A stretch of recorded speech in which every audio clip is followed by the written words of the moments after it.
Hey guys, it is Tristan with Nerdette's NewsStand, and I want to talk about this. Now, this is going to be a bit of a retro review, but well, the reason I'm revisiting this is I've talked before about DC is doing these new interviews on their channel quite more often, and they had Brian Azzarello on. I'm sorry, Libra Mayhew. Oh my God, I always do that. But even so, Libra Mayhew was talking about the art within this, and he was like, you know, this isn't something that could exist now in comics.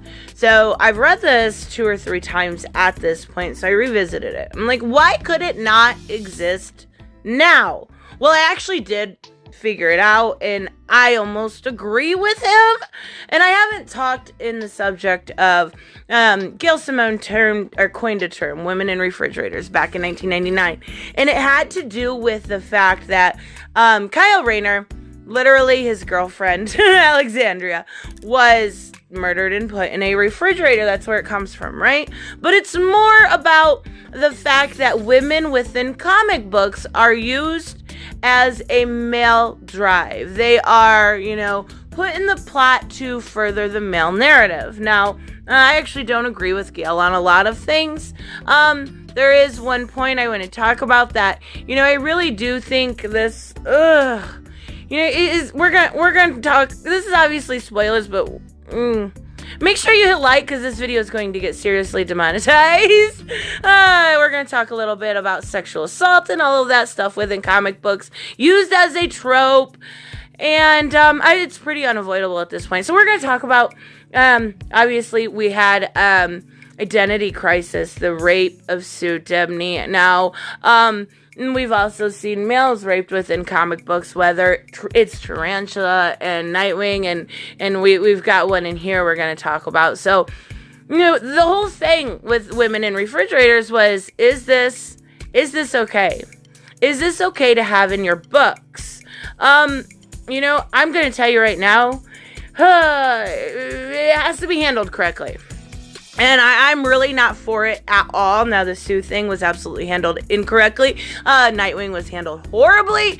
All of these things are really done wrong. The only one I can actually say that was handled mildly okay was, you know, maybe Watchmen. And that's because Silk Spectre actually, you know, didn't end up getting raped. So, okay, this is an Elseworld story. Obviously, this is a standalone graphic novel in continuation in theory from Damned. Let's talk about this story. And then, you know, we'll get into that kind of women in refrigerators talk. This is coming from the perspective of Johnny Frost, right?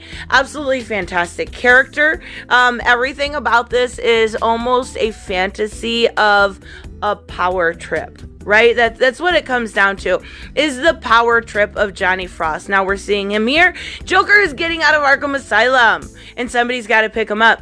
He, you know, graciously volunteers. Whoever graciously volunteers to pick the Joker up is already mildly insane.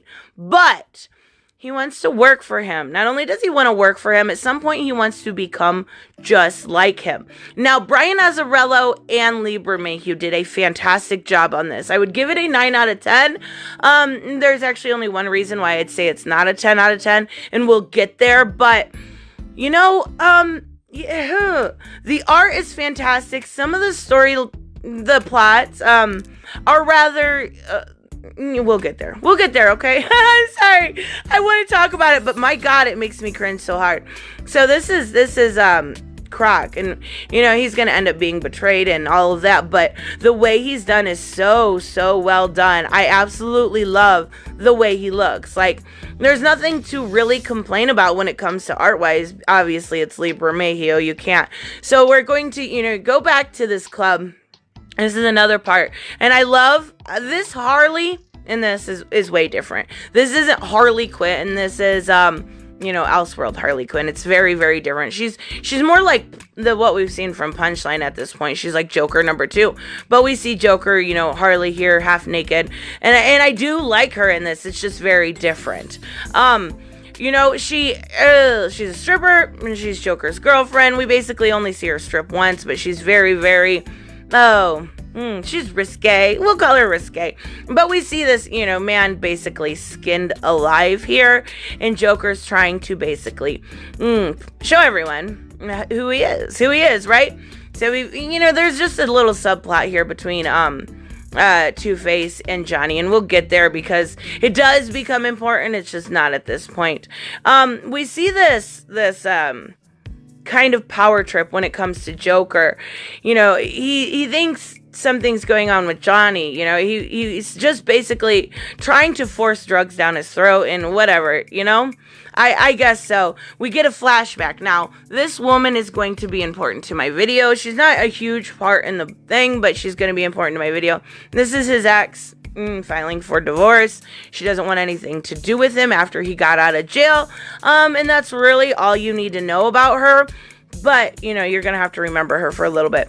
And this is really where Johnny starts to realize how batshit insane Joker is. Now, this little girl is the bank president's daughter, and you can see let me zoom out here. You can see the look on his face like, wow, we're involving children, okay? This just got really, really real. And we've got Abner here, obviously, Penguin. Joker is just... throughout this whole thing, I'm going to fly through it, is just cementing his power trip. That is really, really what it is. And this detective will become, important. He's basically, doing undercover work for Joker or trying to find out about Joker. I like how, can you imagine right now in comic books to still have the rebel flag there? Yeah, that would not happen. And there's a lot of reasons why I get Libra Mayhew saying this couldn't take place now, which is a shame because I don't think at any point we need to leave stories out. If a story is good and it should be told, then let it be told. There's no point of censoring any sort of art. I know I'm not zooming in very quickly, but this is just showing the insanity. He's killing the mob boss here. And, he's just fucking insane. He's Joker. He's fucking insane. There's nothing more you can say to that. Johnny tries to act like he is Joker's best friend. He is so great. He's doing all these things. I'm trying to be a tough guy and it just doesn't work out in his favor. Croc's just like, I don't fucking care. Get over yourself. Okay, let's see where we're going here. There's so much to this that I am going to completely skip over because I want to get to my whole point of this. The whole point of this, this conversation about women in refrigerators and such is just Joker killing. But you know what? I just got to show this picture. Absolutely perfect. Absolutely stunning. Like, you can't argue with this art at all. I love the backdrop in that, just the way it looks. So we're seeing Johnny here basically walk in on him and Harley. What you think, obviously, they're doing is they're, having sex, but he's really crying, which is really, trying to show his vulnerable side, but does Joker really have a vulnerable side? Like, does he? I'm not too sure about that.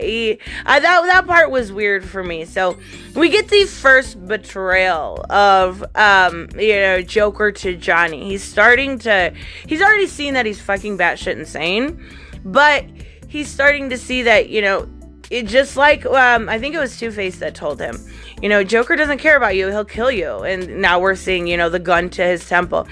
Okay, so in Elseworld stories, you can have different incantations of, incarnations. My God, I say that all the time. I apologize. Of different characters, right? Okay, so we're gonna get the Fast and the Furious version of Edward Nygma. Like, I'm not even kidding. That's what this shit is. I really do like the way he's drawn here. He looks really great, but bro, this is like Fast and the Furious style. Like, okay, whatever. Oops, I put it on guided view. I'm so bad about this. Yeah, so, he's not even really, great to the plot. It's not something we need to talk about. What I want to do, this is so long. I forget how long it is, and then I got to keep talking because I don't want to make it awkward for you. Yeah, we have the actual, guy hanging, the investigator. Yep. Okay, so I missed a part I really wanted to show you. My bad. So, here we have, this is where right now we could have the death of Joker, right? This investigator's like, got him cornered. It could be the end. Johnny Frost is there. But instead of taking the advice of so many people that are saying Joker wants nothing to do with you, he shoots him right square in the face, like right through his temple, or right through the middle of his temples, rather, his forehead, and he ends up hanging in Two-Face's yard. So he's showing his ass there, right? And so is Croc, basically going on a killing spree. We have this, here's another killing spree at Gotham Zoo, and all of the people in the background are like dressed up as monkeys to help out. To help kill Two-Face, which Two-Face doesn't end up dying, but this is what we're going to talk about here. It gets gross. So, right here's where we're going to start this. This is why this can't exist now, and this is why I don't, this is why this gets a 9 out of 10 out of 10. Okay, this is his ex, right? This is the ex I showed you in the beginning that left him shortly after he got out of jail, Johnny. Oh, I'm gonna cringe already. Yeah, I'm I don't know what to say. I'm not okay with this. Like, I get it. It furthers your plot, your story, your narrative. I get it. But Joker raping her is one step too far in my personal book. He's pulling up his pants here, in the fact that he did nothing. He just let his ex-wife be raped is, for one, he's a fucking pussy. Like, he needs to be. Anyways, the fact, this is fucked up to me. I'm sorry. I love this graphic novel, but this I can't get behind. I don't want in my books. And this is where I'm going to go back to the women in refrigerator talks. I don't want to read this. I'm sorry. This is where I check out. I don't want to read this. Real victims, real victims can go through this and then be like, have serious flashbacks or something along those sorts. You're going to lose people. You're going to put a dividing line in your book. I don't care if you're trying to show the Joker is getting back at something, but you're doing it in the absolute wrong way possible. Have him kill someone. Have him break a finger. Have him shoot his hand. Have him cut it off. Don't show it in this way. It's absolutely disgusting. And I love this graphic novel. I can't take that. I can't. I don't think that this should, rape, sexual assault, and sexual violence should further any sort of plot when it comes to comic books. I'm sorry if you disagree with me. Go ahead and let me know in the comment section below. But it's not okay. It's just simply not. You know what? I'm actually more okay with him killing this old couple here and laying in their blood than I am with that. I get it. It's all fantasy. I get it. All that. I can't. Anyways, so let's take a look at the end here before I rant too much. Batman's the cure for Joker, right? There's no cure for Joker besides Batman. He goes and takes Harley. Joker is pissed. And, we're going to actually see Johnny getting, he's getting shown what we've known all along. That Joker has no problem killing anybody. Yeah, and I know you're going to say if Joker has no problem killing anybody, why would he care about raping? Because that's not, Joker's chaos. He's not, yeah, okay. Oh, I love it though. I do love the fact that, Joker literally betrays him. Like, I'm trying to get to the shot. He's got him here, Batman's doing it, and he shoots him. And, we see the blood go everywhere, and he's trying to go. So here's the thing here with the ending. Now, in theory, Damned picks this up, right? But does it? Like, is Joker dead? See, there's so many different theories here. Does Batman kill Joker? Does Johnny Frost become a new Joker? And if that's the case, then when we go to Damned, and I'm not going to ruin it, okay, I can't say anything because then I'll ruin it. But it's just a great continuation, and it's technically not like seen as a continuation, but I think most people would agree that it is. Simply same creative team, same storyline, Joker falling off of the thing here. What I love the most about this is there's no cure at all for Joker. There's nothing that's going to cure him. unless it's the Batman. You know, like, it's just such a good end, and it leaves it open-ended. It leaves people, you know, like myself, basically going, what happened, what could happen, what's going to happen next. And then when you get, you know, this was in 2008, so then when you get 2018, you know, damned, 10 years later, getting that story kind of going forward. Fantastic. I love everything about it. The creative team on this is one, you know, of those teams that you can't go wrong with. They do everything so well, you know, just together, they're a dream team.